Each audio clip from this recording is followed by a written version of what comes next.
Private Dowding, A Soldier in Purgatory by Jonathan Beecher.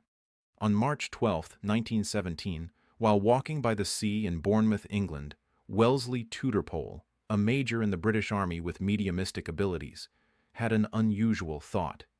In his 1917 book, Private Dowding, the personal story of a soldier killed in battle, he wrote, "I felt the presence of someone. I looked round. No one was in sight. All that day I felt as if someone were following me, trying to reach my thoughts. Suddenly I said to myself, it is a soldier. He has been killed in battle and wants to communicate." He let the thought pass and forgot about it, but later that evening he visited a woman who had clairvoyant abilities. She told him that a deceased man dressed in military khakis was sitting in a chair staring at him. She said he was mature, wore a small mustache, and seemed somewhat sad. Later that evening, back at home, Tudor-Pole sat at his desk, pen in hand, and immediately it moved. "Did I move it?" he wrote. "Yes, in an involuntary sort of way. The thoughts were not my own. The language was a little unusual. Ideas were mainly conveyed in short, simple phrases. It would really seem as if some intelligence outside myself were speaking through my mind and my pen." The communicator identified himself as Thomas Dowding, a name he was unfamiliar with. He said he had been a schoolmaster, a reclusive man who had lived an uneventful life. "I cannot remember doing anything really worthwhile," he told Tudor-Pole. "I never looked outside myself. My school?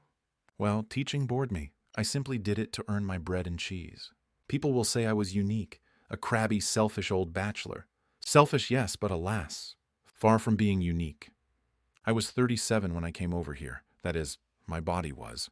Now I feel so ignorant and humble that I don't feel I've begun to have any age at all. I am grateful for this opportunity. You may not realize how much some of us long to speak to those we have left behind. It is not easy to get messages through with certainty. They are so often lost in transit or misinterpreted. Sometimes the imagination of the receiver weaves a curious fabric round the thoughts we try to pass down. Then the ideas we want to communicate are either lost or disfigured. I do not find it easy to express myself," he wrote.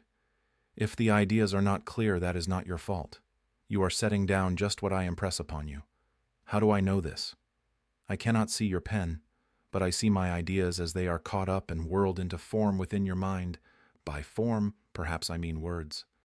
By 1916, the war in Europe had reached a fever pitch, and although Dowding was reportedly not an obvious candidate for soldiering, the boredom of life and war fever, as he described it, gripped him and he signed up.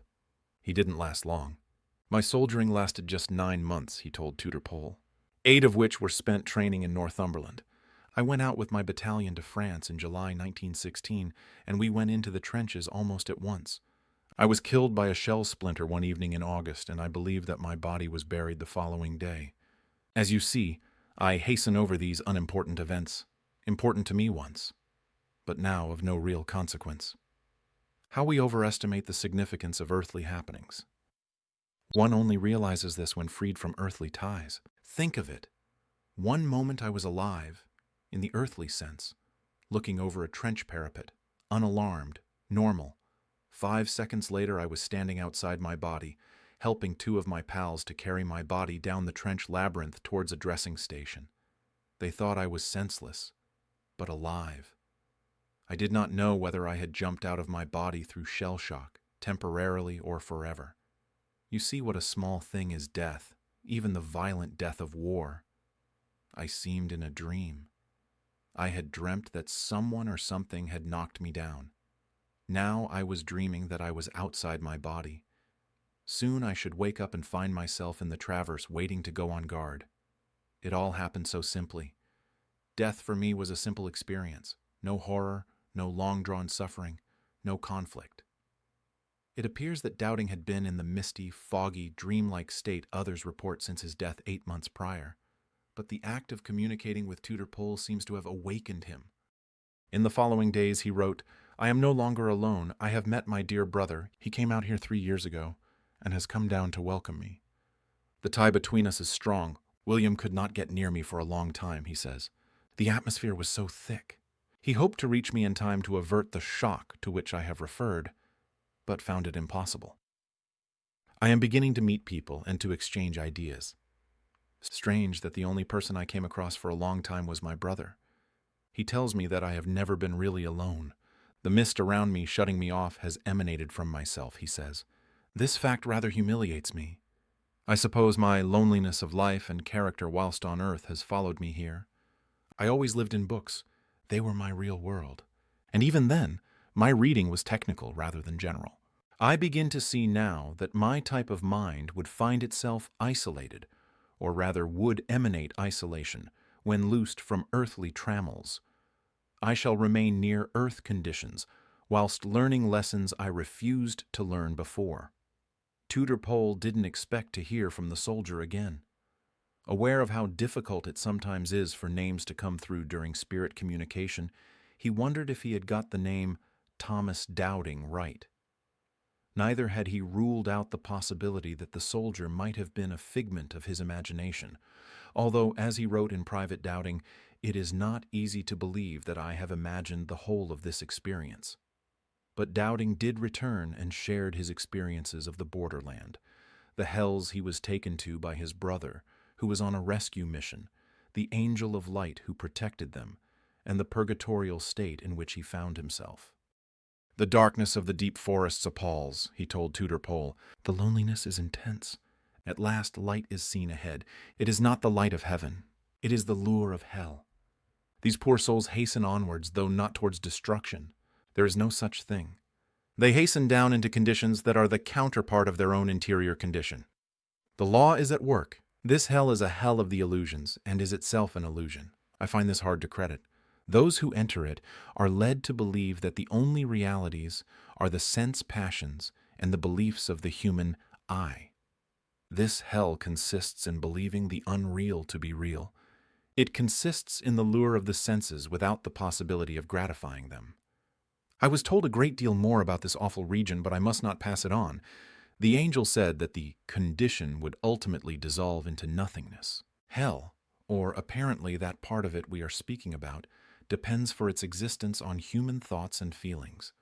The race will never rise to greatness until the passions are controlled. This refers to nations and to individuals. On earth, I was never interested in such matters. I did not realize the existence of the sexual canker at the heart of human life. What a terrible thing this is. Do not wait until you come over here. Set to work at once. There is no time to lose. Gain control of self. Then retain control by emptying yourself of self. All the thoughts of lust and passion, greed, hatred, envy, and above all, selfishness, passing through the minds of men and women, generate the condition called hell. Purgatory and hell are different states. We all must needs pass through a purging, purifying process after leaving earth life. I am still in purgatory. Someday I shall rise above it. Tudor-Pole may have been uncertain of the true identity of his Private Dowding, but the Commonwealth War Graves Commission website lists a Private Thomas Dowding, 2nd Battalion, South Wales Borderers, who died on 1st July 1916 and is commemorated on the Thiepval Memorial in France. The date coincides with the opening day of the Battle of the Somme, which resulted in thousands of deaths on the first day and continued to inflict heavy casualties over the following weeks. Because soldiers with no known grave were often assigned the date on which major operations began, the recorded date may not reflect the actual day he was killed, and his commemoration on a memorial to the missing suggests that his body was not recovered, a common occurrence for casualties of that period. Dowding said that he went into battle in July 1916 and thought he had been killed a few weeks later in August. But as he said, "I hasten over these unimportant events." Private Dowding. The personal story of a soldier killed in battle is published by White Crow Books and is now available as an audiobook on Amazon and Audible.